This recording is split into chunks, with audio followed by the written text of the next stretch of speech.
और अब कुछ बात करेंगे पाकिस्तान तहरीक-ए-इंसाफ के चेयरमैन इमरान खान की, जिनका कहना है कि ये पहले साजिश के तहत आए और फिर नैब में केसेस खत्म करा रहे हैं। इनकी कोशिश है कि मुझे किसी केस में बंद कर दें और ये तहरीक रह जाए, जेलों में डालें या जो भी करें, ये तहरीक खत्म नहीं होगी।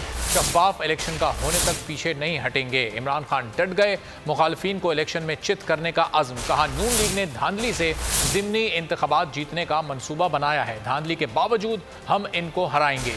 नबी सल्लल्लाहु अलैहि वसल्लम की शान में गुस्ताखी पर शरीफ खानदान से मोदी के खिलाफ एक्शन का मुतालबा कर दिया।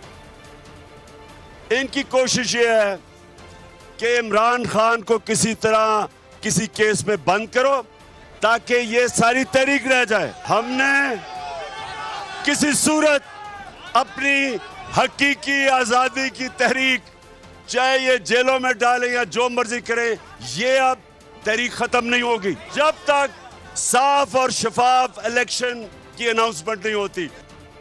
पूरी तैयारी कर रहे हैं।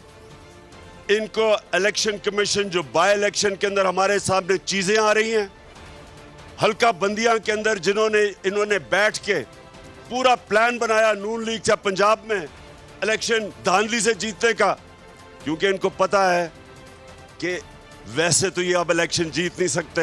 इलेक्शन कमीशन को साथ मिला के अब ये धांधली करके कोशिश कर रहे हैं कि ये इलेक्शन जीतेंगे। अब इनको भी इंशाल्लाह हराएंगे। हमारे प्यारे नबी सल्लल्लाहु अलैहि वसल्लम की शान में गुस्ताखी हुई। ये हुकूमत को मैं इनको कहता हूं कि सख्त पोजीशन ले इसके ऊपर।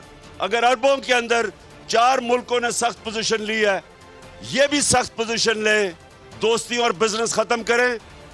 अपने नबी सल्लल्लाहु अलैहि वसल्लम की जो शान में गुस्ताखी हुई, स्टैंड ले, जिस तरह अरब मुल्क इनके प्रोडक्ट्स की बॉयकॉट करवाएं। अगर आपको ये वीडियो पसंद आई है तो हमारे चैनल को सब्सक्राइब करें और बेल आइकॉन पर क्लिक करें। बहुत अच्छी कवरेज की है। ये मार्च की तो जबरदस्त कवरेज थी, बॉल की प्रॉब्लम सबसे बेस्ट थी। सबसे ज्यादा रील्स और सबसे ज्यादा रेटिंग के साथ बोल रहा नंबर 1। सब्सक्राइब करें और बेल दबाएं ताकि कोई खबर रह न जाए।